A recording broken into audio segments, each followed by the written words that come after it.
So today we're going to dive into some collaborative strategies that can really make a difference in higher education.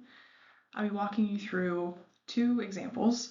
The first focuses on redesigning a graduate curriculum in molecular and cellular biology, and the second addresses how we can tackle breakdowns within institutions. Both instances highlight practical research-supported steps that we can take in order to make our learning environments more innovative, inclusive, and effective. So, why molecular and cellular biology? As someone who would teach in the biology department, I would see firsthand how this field develops, how fast it moves. Employers would constantly tell they need graduates who not only understand science, but also jump into applied roles without missing a beat. Things like utilizing CRISPR, lab automation, and regulatory know-how, they're not just nice to have, but they're expected. By updating the curriculum, we're helping students bridge that gap between the classroom and the job market.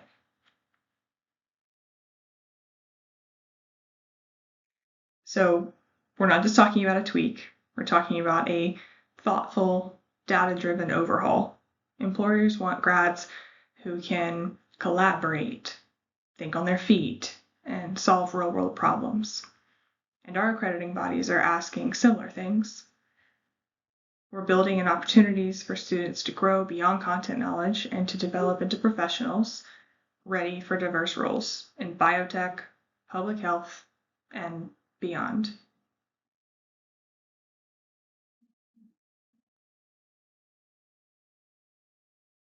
So, advisory committee members, we want this redesign to be comprehensive, so we're bringing in multiple perspectives. An industry professional tells us what's happening on the ground.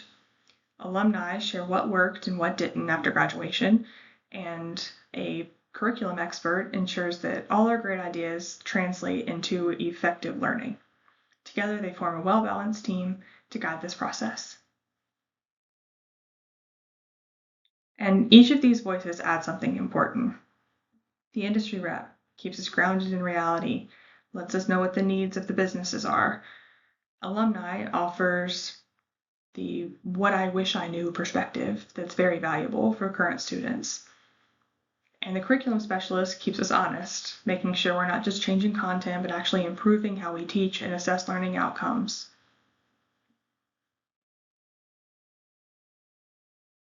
So, collaboration strategy number one, in order to realign this curriculum of molecular and cellular biology.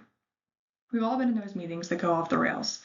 A structured agenda keeps us focused and respectful of each other's time. By assigning topics ahead of time, everyone comes in prepared, and we avoid the chaos of last-minute planning. It also gives quieter voices more room to be heard, since everyone knows when and how to contribute. Now, collaborative strategy number two, which is used with both students and faculty. This one really helps. Tools like Teams or Google Drive, they let us work together without being in the same room or even the same time zone. No more emailing documents back and forth. Everyone sees the latest version, can leave comments, and track changes. It creates transparency and makes collaboration more manageable and less stressful.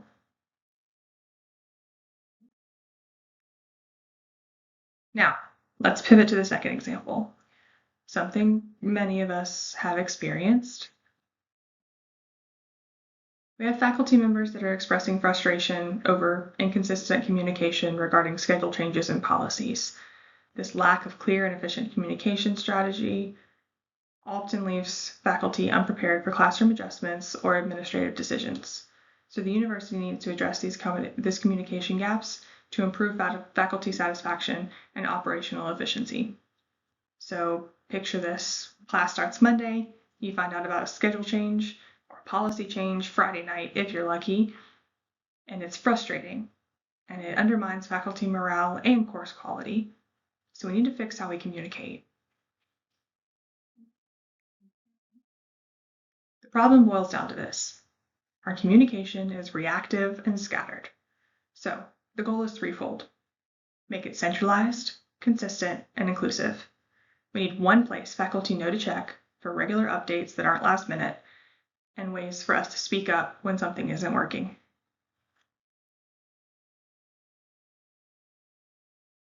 Now, solving this takes a team. So the department chair sets the tone for the expectations. We're going to need a faculty rep to make sure we're voicing actual concerns from the ground.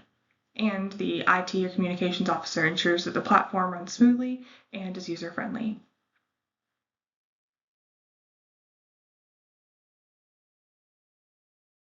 Tools. We need different tools for different needs.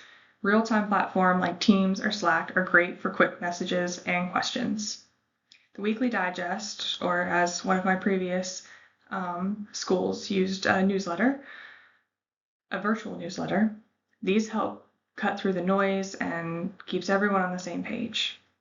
And a learning management system announcement gives us always accessible hubs for major updates and deadlines.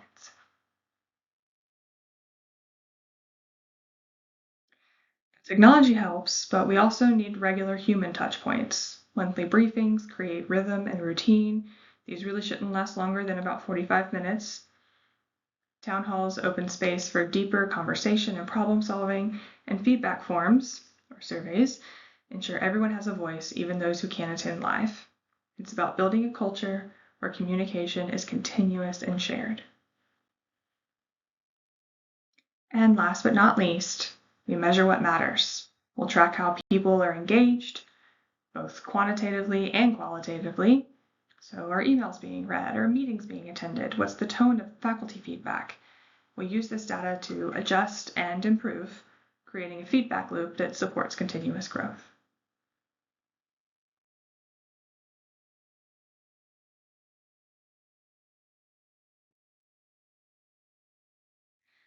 Thank you so much for listening. Collaboration just doesn't happen. It's something that we need to intentionally build. I hope today gave you some useful ideas, and I love to hear questions, thoughts, or even examples of what worked for you.